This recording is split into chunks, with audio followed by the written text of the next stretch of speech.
Friends welcome back to our YouTube channel ITI step forward. तो friend जो हम fitter first year के लिए एमसीक्यू क्वेश्चन आंसर को डिस्कस कर रहे थे, तो उसके सेमेस्टर 1 को पूरी तरीके से डिस्कस कर लिया था और हम सेमेस्टर 2 के क्वेश्चन आंसर को डिस्कस कर रहे थे, तो जिसमें हमने कहाँ तक क्वेश्चन नंबर 150 तक डिस्कस कर लिया था। तो ये हमारी क्लास नंबर 13 है, जिसमें हम क्वेश्चन नंबर 151 से क्वेश्चन आंसर को डिस्कस करने वाले हैं। तो आप सभी से रिक्वेस्ट है, अगर आपको वीडियो पसंद आता है तो वीडियो को लाइक करके चैनल को सब्सक्राइब पक्का से कर ले। तो आइए शुरू करते हैं बिना किसी देरी के। क्वेश्चन नंबर 151 हमारा क्या बोल रहा है? बोल रहा है which part indicates the reading of dial test indicators. Dial test की रीडिंग किस हिस्से से प्राप्त करते हैं? जो हमारा डायल टेस्ट इंडिकेटर रहता है, तो उसकी जो रीडिंग रहती है वो हम किस हिस्से से प्राप्त करेंगे? ऑप्शन ए बोला है स्टेम, ऑप्शन ई बोला है एनविल, ऑप्शन सी बोला है पॉइंटर और ऑप्शन डी बोला है प्लंजर। तो फ्रेंड जो हमारा क्वेश्चन नंबर 151 है, 151 का करेक्ट आंसर क्या हो जाएगा? 151 का करेक्ट आंसर हो जाएगा ऑप्शन नंबर बी। तो डायल टेस्ट की रीडिंग किस हिस्से से प्राप्त करते हैं? तो वो हम करते हैं एनविल से। आगे बढ़ते हैं नेक्स्ट क्वेश्चन की ओर। क्वेश्चन नंबर 152 क्या बोल रहा है? 152 नंबर क्वेश्चन बोल रहा है what is the name of operation. इस ऑपरेशन का नाम क्या है? ये जो हमें ऑपरेशन दिखाया गया है, तो इस ऑपरेशन का नाम क्या है? ऑप्शन ए बोला है फाइलिंग, ऑप्शन ई बोला है ड्रिलिंग, ऑप्शन सी बोला है स्क्रैपिंग और ऑप्शन डी बोला है चीजलिंग। तो फ्रेंड जो हमारा क्वेश्चन नंबर 152 है, 152 का करेक्ट आंसर हो जाएगा ऑप्शन नंबर सी। तो ये हमारे कौन से ऑपरेशन को दर्शा रहा है? तो ये हमारे स्क्रैपिंग ऑपरेशन को दर्शा रहा है। आगे बढ़ते हैं नेक्स्ट क्वेश्चन की ओर। क्वेश्चन नंबर 153 क्या बोल रहा है? 153 नंबर क्वेश्चन बोल रहा है which scraper is used to scrape the centre portion of large flat surface. बड़ी सपाट सतह के मध्य भाग को खुरचने के लिए किस खुरचनी का उपयोग किया जाता है? जैसे हमारी बड़ी सपाट सतह वगैरह रहती है या जो समतल सतह रहती है, तो उसके जो बीच का भाग है, मतलब सेंटर भाग को खुरचने के लिए हम किस खुरचनी या स्क्रैपर का यूज करेंगे? तो ऑप्शन ए बोला है फ्लैट स्क्रैपर, ऑप्शन डी बोला है हुक स्क्रैपर, ऑप्शन सी बोला है ट्रायंगुलर स्क्रैपर और ऑप्शन डी बोला है बुलनोज स्क्रैपर। तो फ्रेंड जो हमारा क्वेश्चन नंबर 153 है, 153 का करेक्ट आंसर हो जाएगा option number C, triangular scraper. तो बड़ी सपाट सतह के मध्य भाग को खुरचने के लिए हम किसका यूज करेंगे? तो उसके लिए हम ट्रायंगुलर स्क्रैपर का यूज करेंगे। आगे बढ़ते हैं नेक्स्ट क्वेश्चन की। क्वेश्चन नंबर 154 क्या बोल रहा है? 154 नंबर क्वेश्चन बोल रहा है what is the name of the instrument. इस यंत्र का नाम क्या है? ये जो हमें यंत्र दिखाया गया है, तो इस यंत्र का नाम क्या है? ऑप्शन ए बोला है screw pitch gauge, option D बोला है आउटसाइड माइक्रोमीटर, ऑप्शन डी बोला है स्क्रू थ्रेड माइक्रोमीटर और ऑप्शन डी बोला है स्क्रू थ्रेड कैलिपर गेज। तो फ्रेंड जो हमारा क्वेश्चन नंबर 154 है, 154 का करेक्ट आंसर क्या हो जाएगा? 154 का करेक्ट आंसर हो जाएगा ऑप्शन नंबर ए। ये हमारे किसको दर्शा रहा है? तो ये हमारे, सॉरी फ्रेंड, जो हमारा क्वेश्चन नंबर 154 है, इसका जो आंसर है वो निम्मी के अकॉर्डिंग क्या दे रहा है? हमारा स्क्रू पिच गेज। और अगर इसका सही आंसर देखा जाए तो वो रहता है हमारा स्क्रू थ्रेड माइक्रोमीटर। तो अभी आपको क्या है, निम्मी के अकॉर्डिंग इसको सही मानना है, तो इसका आंसर हो जाएगा option number A, screw pitch gauge. आगे बढ़ते हैं नेक्स्ट क्वेश्चन की। क्वेश्चन नंबर 155 क्या बोल रहा है? 155 नंबर क्वेश्चन बोल रहा है which instrument is use to magnify small variation in sizes by means of pointer on a graduated dial. Graduation dial पर पॉइंटर के द्वारा आकार में छोटा बदलाव को मैग्नीफाइंग के लिए कौन सा उपकरण है? तो जैसे हमारा ग्रेजुएशन वगैरह हम लेते हैं, तो उसमें जो डायल का जो पॉइंटर रहता है, तो उसके आकार में क्या रहता है, हमारा थोड़ा बहुत बदलाव हो जाता है, जिसको हम क्या करते हैं, मैग्नीफाइंग करने के लिए किस उपकरण का यूज करते हैं?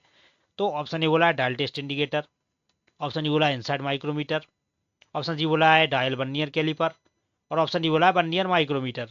तो फ्रेंड जो हमारा क्वेश्चन नंबर 155 है, 155 का करेक्ट आंसर हो जाएगा option number C, dial vernier caliper. तो ग्रेजुएशन डायल पर पॉइंटर के द्वारा जो आकार में छोटा मोटा बदलाव रहता है, तो उसको मैग्नीफाइंग करने के लिए हम किसका यूज करेंगे? तो वहां पर हम डायल वर्नियर कैलिपर का यूज करेंगे। आगे बढ़ते हैं नेक्स्ट क्वेश्चन की। क्वेश्चन नंबर 156 क्या बोल रहा है? What is the number of fundamental deviation in BIS system.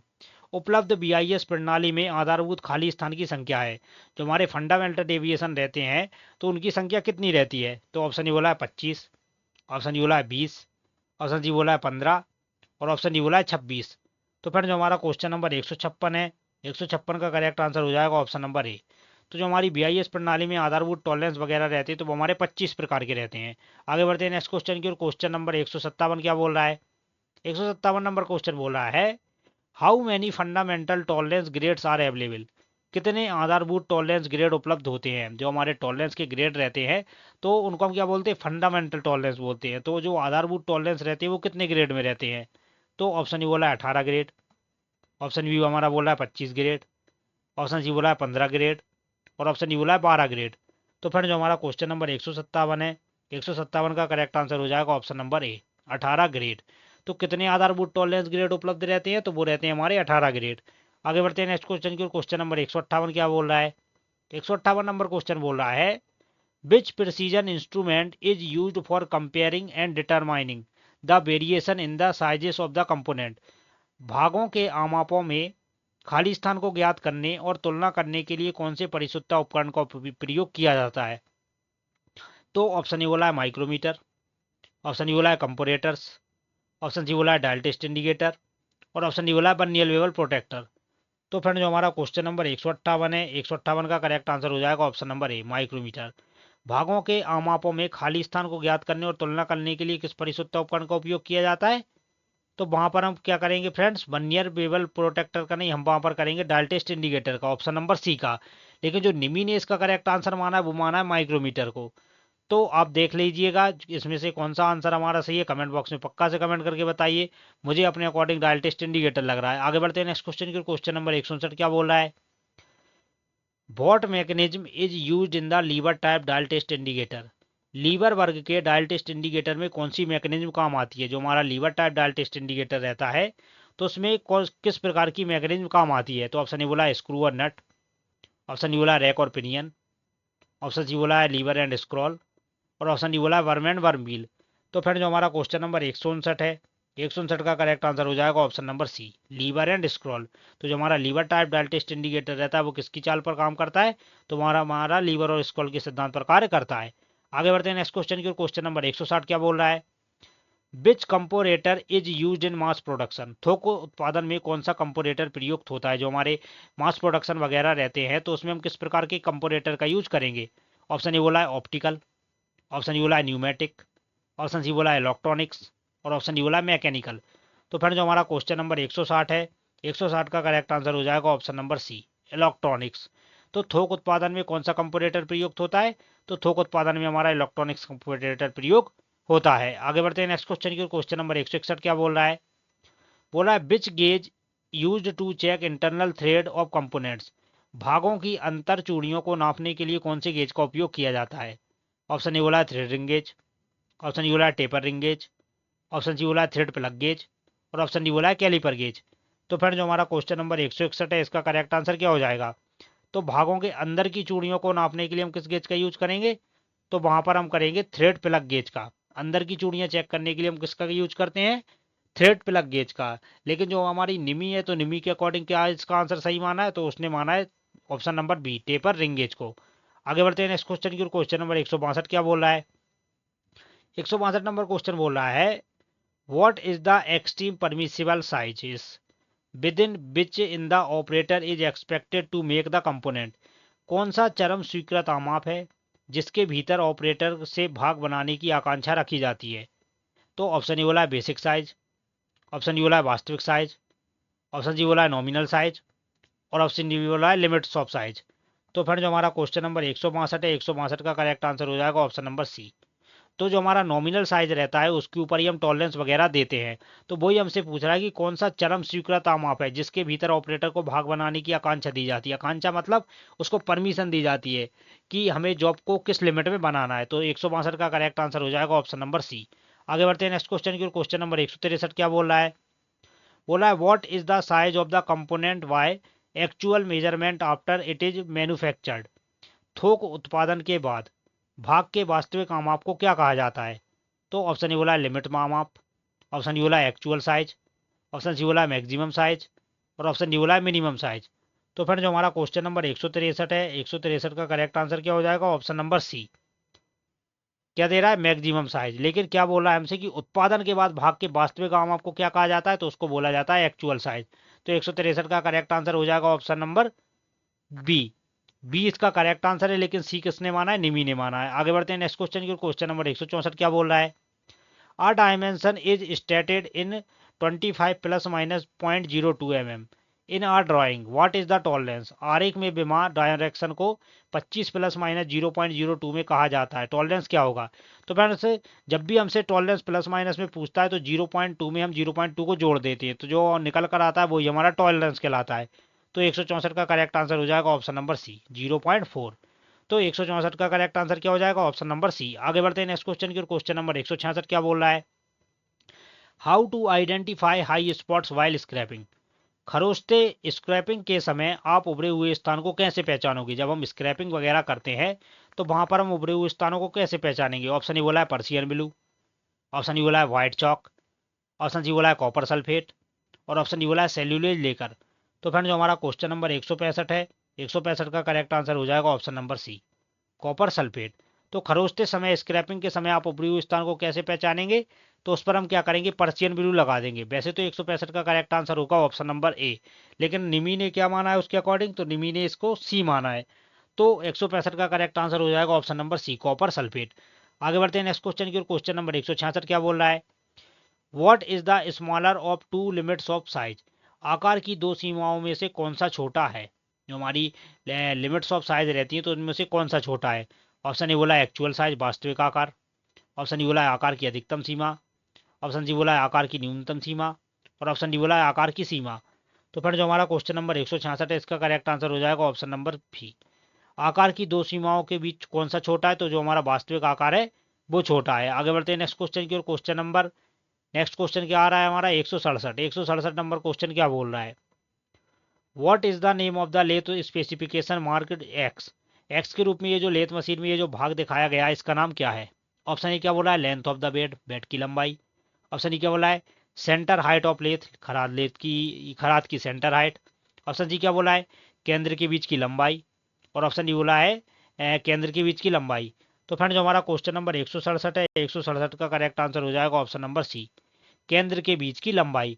तो फ्रेंड यहाँ पर जो केंद्र के बीच की लंबाई है वो दो बार टाइप हो गया है, तो हमें एक आंसर को सही मानना है, ऑप्शन नंबर सी केंद्रों के बीच की लंबाई को दर्शा रहा है। आगे बढ़ते हैं नेक्स्ट क्वेश्चन की। क्वेश्चन नंबर 168 क्या बोल रहा है, 168 नंबर क्वेश्चन बोल रहा है what is the name of part marked X in the lathe carriage, ये जो लेथ कैरेज में ये एक्स के रूप में ये जो मार्क किया गया है तो ये हमारा किसको दर्शाता है। तो ऑप्शन ए बोला है टूल पोस्ट, ऑप्शन ई बोला है टॉप स्लाइड, ऑप्शन जी बोला है क्रॉस स्लाइड, और ऑप्शन डी बोला है क्रॉस स्लाइड।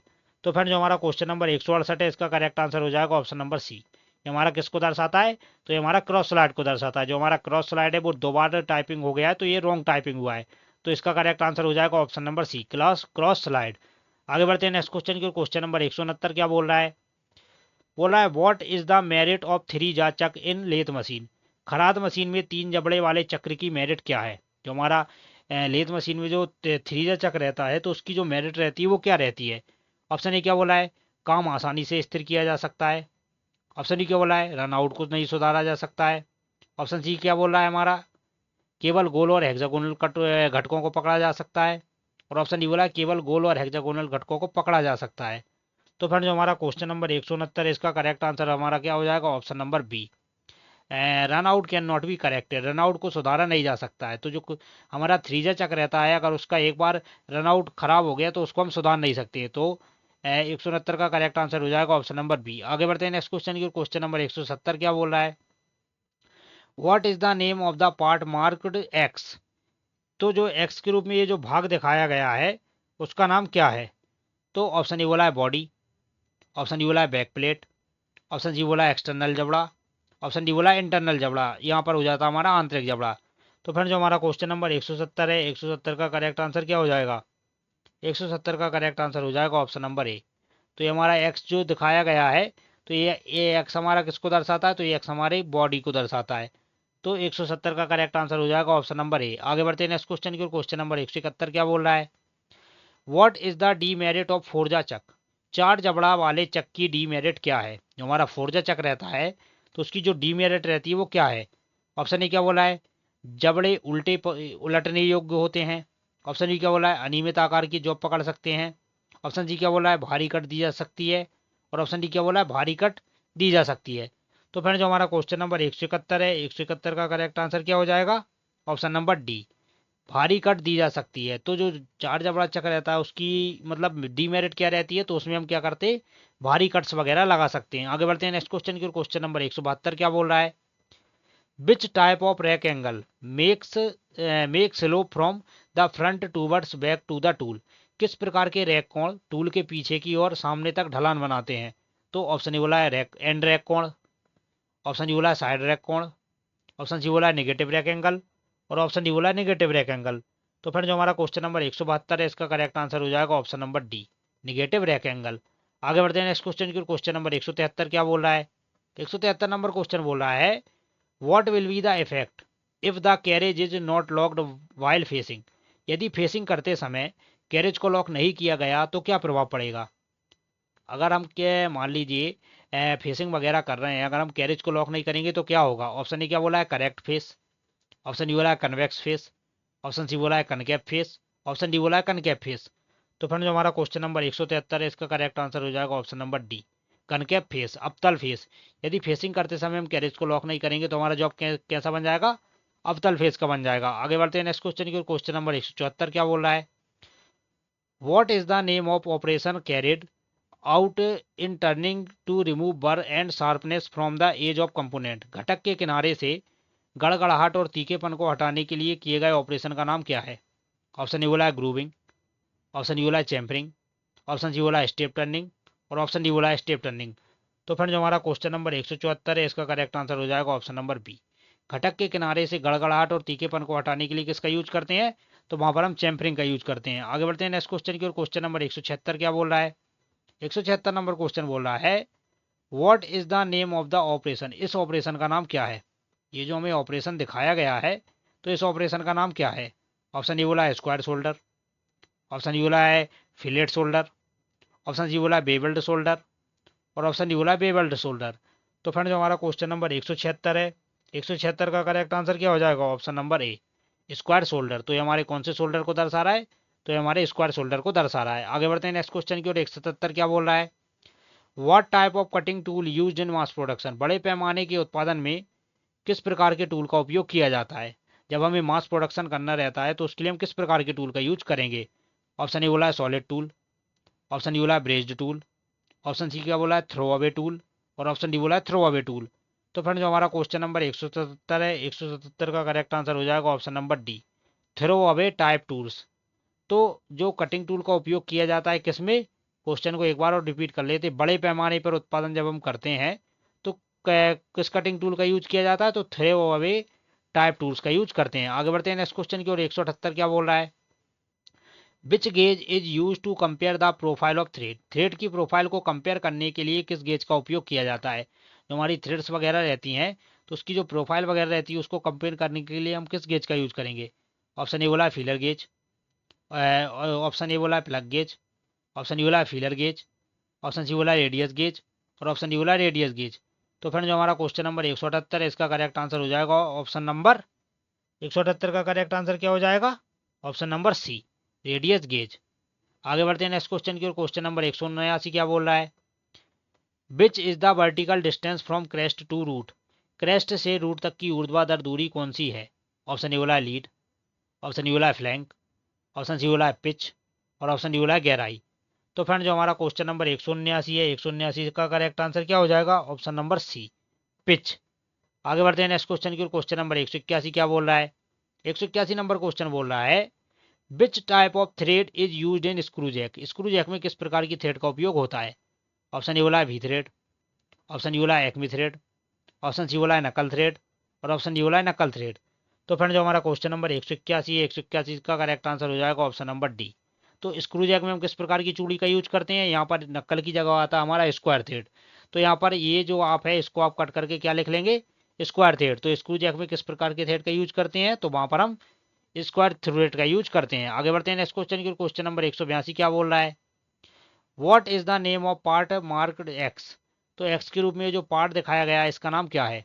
ऑप्शन ए बोला है बेड, ऑप्शन डी बोला है टेलीस्टॉक, ऑप्शन सी बोला है फीड शाफ्ट, ऑप्शन डी बोला है फीड शाफ्ट। तो फ्रेंड जो हमारा क्वेश्चन नंबर 182 है, 182 का करेक्ट आंसर हो जाएगा ऑप्शन नंबर सी। ये हमारा किसको दर्शा रहा है, तो ये हमारे फीड शाफ्ट को दर्शा रहा है। आगे बढ़ते हैं नेक्स्ट क्वेश्चन की। क्वेश्चन नंबर 183 क्या बोल रहा है, what is the maximum swivel angle of the compound rest in the lathe machine. खराद मशीन में कंपाउंड डेस्ट का अधिकतम घुमाव कोण क्या होता है? जो हमारा लेथ मशीन रहती है तो उसका जो कंपाउंड डेस्ट का मतलब अराउंडिंग जो एंगल रहता है वो कितना रखा जाता है? ऑप्शन ए बोला है 90 डिग्री, ऑप्शन बी बोला है 180 डिग्री, ऑप्शन सी बोला है 220 डिग्री और ऑप्शन डी बोला है 220 डिग्री। तो फ्रेंड जो हमारा क्वेश्चन नंबर 183 है, 183 का करेक्ट आंसर हो जाएगा ऑप्शन नंबर डी। तो खराद में कंपाउंड डेस्ट का अधिकतम घुमाव कोण कितना रखा जाता है? तो वो रखा जाता है 220 डिग्री सेंटीग्रेड। आगे बढ़ते हैं नेक्स्ट क्वेश्चन की ओर। क्वेश्चन नंबर 184 क्या बोल रहा है? Which part is manually supporting the lengthy job in lathe machine. कौन सा भाग मुख्य रूप से खराद मशीन में लंबी जॉब को सपोर्ट करता है? तो जहाँ पर लंबी जॉब सपोर्टिंग की बात आ जाती है तो वहाँ पर हम किसका यूज करते हैं? तो वहाँ पर हम यूज करते हैं स्टडी रेस्ट का। तो जब भी खराद मशीन पर लंबी जॉब वगैरह पाइप वगैरह आते हैं तो वहाँ पर हम किसका यूज करते हैं? स्टडी रेस्ट का। आगे बढ़ते हैं नेक्स्ट क्वेश्चन की ओर। क्वेश्चन नंबर 185 क्या बोल रहा है? What is the name of part marked as x of in the three jaw chuck. तीन जबड़े चक में एक्स के रूप में चिन्हित भाग का नाम क्या है? जो हमारा थ्रीजा चक है उसमें तो ये एक्स के रूप में जो भाग दिखाया गया है इसका नाम क्या है? ऑप्शन डी बोला है बॉडी, ऑप्शन डी बोला है बैक प्लेट, ऑप्शन सी बोला है इंटरनल जा और ऑप्शन डी बोला है इंटरनल जा। तो फ्रेंड जो हमारा क्वेश्चन नंबर 185 है, 185 का करेक्ट आंसर हो जाएगा ऑप्शन नंबर डी, इंटरनल जा। तो ये जो हमें डायग्राम दिखाया गया है तो इसका करेक्ट आंसर क्या हो जाएगा? Option number D. आगे बढ़ते हैं नेक्स्ट क्वेश्चन की ओर। क्वेश्चन नंबर 186 क्या बोल रहा है? What is the demerit of three jaw chuck. The three jaw chuck की डीमेरिट क्या है? सॉरी, तीन जबड़ा चक में दोष क्या है? ऑप्शन ए क्या बोला है? काम आसानी से निर्धारित किया जा सकता है। ऑप्शन ई क्या बोला है? आंतरिक और बाहरी जबड़े उपलब्ध हैं। ऑप्शन सी क्या बोला है? सटीकता कम हो जाती है और ऑप्शन डी बोला है सटीकता कम हो जाती है। तो फ्रेंड जो हमारा क्वेश्चन नंबर 186 है, 186 का करेक्ट आंसर हो जाएगा ऑप्शन नंबर डी, सटीकता कम हो जाती है। आगे बढ़ते हैं नेक्स्ट क्वेश्चन की ओर। क्वेश्चन नंबर 187 क्या बोल रहा है? Which tool material are manufactured by powder metallurgy technique. Powder metallurgy technique द्वारा कौन सी टूल सामग्री का निर्माण किया जाता है? ऑप्शन ए बोला है कार्बाइड, ऑप्शन डी बोला है high speed steel, option C बोला है हाई कार्बन स्टील और ऑप्शन डी बोला है हाई कार्बन स्टील। तो फ्रेंड जो हमारा क्वेश्चन नंबर 177 है, 187 है, इसका करेक्ट आंसर हो जाएगा option number A, carbide. Powder metallurgy technique द्वारा कौन सी टूल सामग्री का निर्माण किया जाता है? तो वो किया जाता है हमारे कार्बाइड का। आगे बढ़ते हैं नेक्स्ट क्वेश्चन की ओर। क्वेश्चन नंबर 88 क्या बोल रहा है? Which angle of the tool prevents from getting jammed in the groove and cause breakage. Tool का कौन सा कोण ग्रूव में फंसने से रोकता है और टूटने का कारण बनता है? तो 188 का करेक्ट आंसर क्या हो जाएगा? ऑप्शन नंबर, जो हमारा क्वेश्चन नंबर कितना है 188, 188 का हमारा करेक्ट आंसर क्या हो जाएगा? इसका करेक्ट आंसर हो जाएगा option number B, side relief angle. आगे बढ़ते हैं नेक्स्ट क्वेश्चन की ओर। क्वेश्चन नंबर 189 क्या बोल रहा है? बोला यदि टूल की फेसिंग करते समय सही केंद्र की ऊंचाई पर सेट नहीं किया जाता है तो क्या दोष होता है? तो जो हमारा क्वेश्चन नंबर 189 है, 189 का करेक्ट आंसर क्या हो जाएगा? इसका करेक्ट आंसर हो जाएगा हमारा option number C, pip in the centre. यदि फेसिंग करते समय सही केंद्र ऊंचाई पर सेट नहीं करेंगे तो क्या बनेगा? बीच में पिप बन जाएगा। आगे बढ़ते हैं नेक्स्ट क्वेश्चन की ओर, जो कि वीडियो का लास्ट क्वेश्चन है और क्वेश्चन नंबर 190 क्या बोला है? काटने की गति की इकाई क्या है? बहुत अच्छा क्वेश्चन है। जो हमारा काटने की गति रहती है तो उसकी इकाई क्या रहती है? तो उसकी इकाई रहती है हमारी मीटर पर मिनट। तो 190 का करेक्ट आंसर क्या हो जाएगा? Option number C. तो फ्रेंड्स ये थी हमारी वीडियो के 190 क्वेश्चन। अब जो अगली क्लास रहेगी उसमें हम सेमेस्टर 2 को पूरी तरीके से डिस्कस करने वाले हैं। तो आपसे रिक्वेस्ट है वीडियो को लाइक करके चैनल को सब्सक्राइब पक्का से कर दें। तो मिलते हैं इसके नेक्स्ट पार्ट में, तब तक के लिए जय हिंद।